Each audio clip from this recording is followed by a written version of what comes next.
Hi YouTube. Okay, this will be a short video. A lot of people have been asking me how I go about learning foreign languages. So this video will be kind of I don't know. I don't like to say my method is the best, but I find it's the best for me. So I will share it with you. So first of all, when I tackle a new language, I will get the Pimsleur courses. So Pimsleur courses are very good to start the target language. So I'll get Pimsleur for Polish, Pimsleur for Greek, Pimsleur for Cantonese, Japanese, Korean, all those languages. Arabic.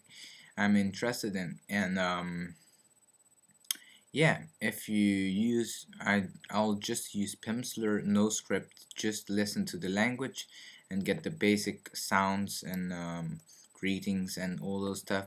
When I'm done with that, I'm quite limited because I cannot express myself, but I have a kind of an introduction to the language, and what I do afterwards, I will take the ASML course, although it's not very good for all the languages, like for Pasa Thai, for Thai, it's not so good.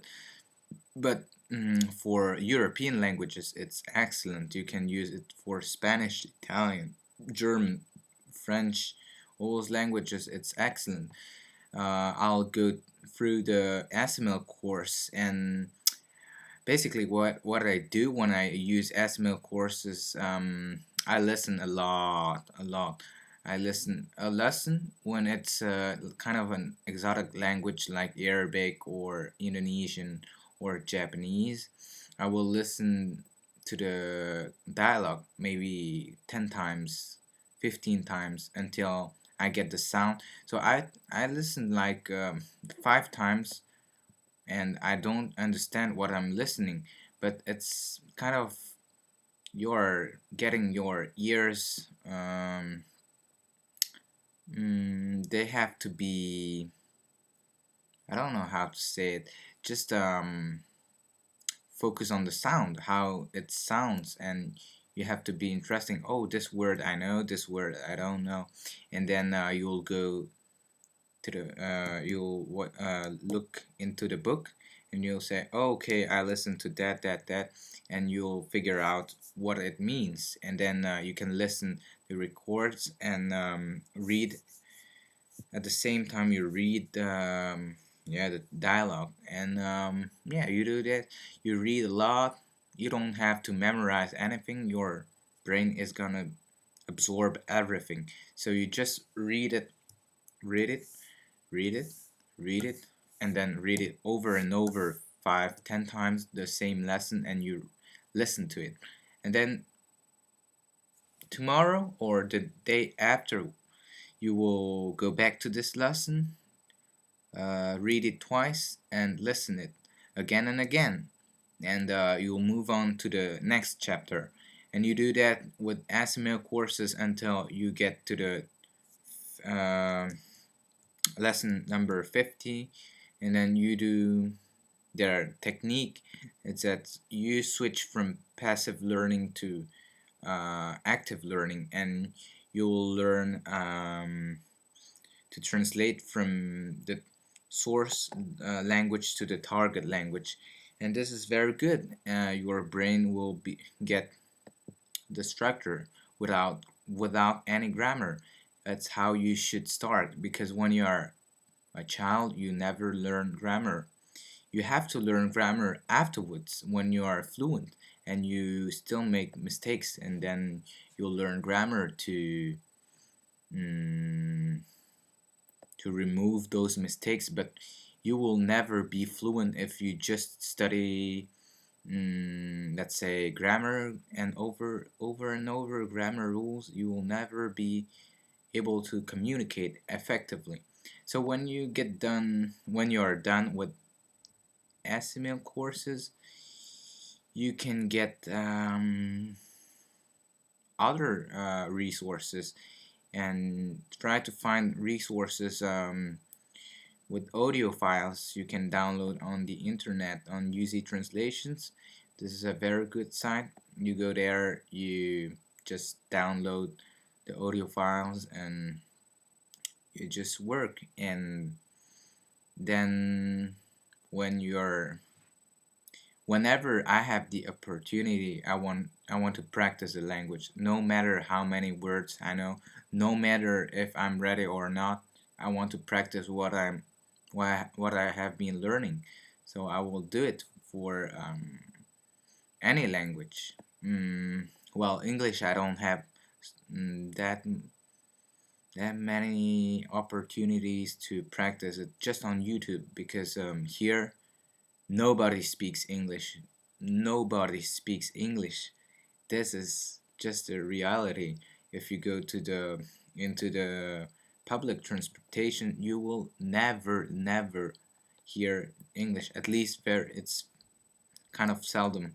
You'll listen to Polish, Russian, French, Dutch, German, sometimes Arabic, mm, sometimes Lebanese Arabic, sometimes I don't know. In Brussels, it's like mixed up. You will listen to Swahili in the public transportations, and yeah, Spanish also, Portuguese, but never English. Never. I don't know why. Because Americans don't come to Belgium. They go to Paris. They go to France, but they never come over here in Belgium. At least, yeah, because we are not famous. We don't have the Tour Eiffel. We don't have all those stuff. So they prefer to go to France. But that's okay. And then what I do is I practice with native speakers. I will exchange languages. For example, they want to learn Chinese. I teach them Chinese, and I learn the target language. Or they want to learn French, and I teach them French. They teach me their native language. But you don't need someone to teach you.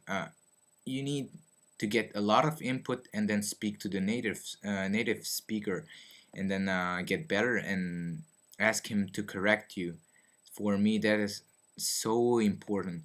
When uh, I make some mistakes, uh, I will I will be thankful if someone corrects me. This is this is like this. You cannot progress if nobody tell you your mistakes.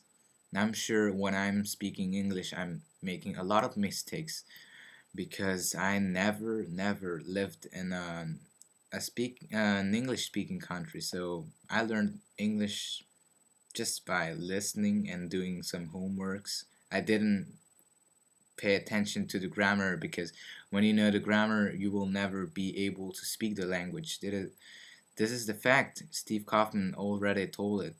It's you should focus on content and texts. Learn vocabulary in texts.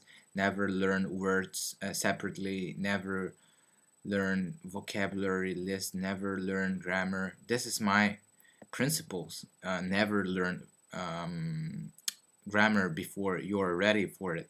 So, would you imagine learning Arabic uh, from scratch and learning the grammar? So you are crazy. You'll never succeed in Arabic, except if you speak Hebrew. This is different, because you know a similar language, so you don't need grammar. So it was the case. It was my case with Italian. I didn't need any grammar because Italian is so close to French. But I still make mistakes in Italian, so I have to study a little bit grammar. But I don't like it because yeah, you don't have enough content. You just get rules in your native language, so it's not interesting. So if I can get by in English, here I never practice English. I never read, just through internet. So I think you guys can learn French or any other language. yeah, I mean, French is like a little bit complicated for foreigners because it's like yeah, a difficult language, but anyone can learn it.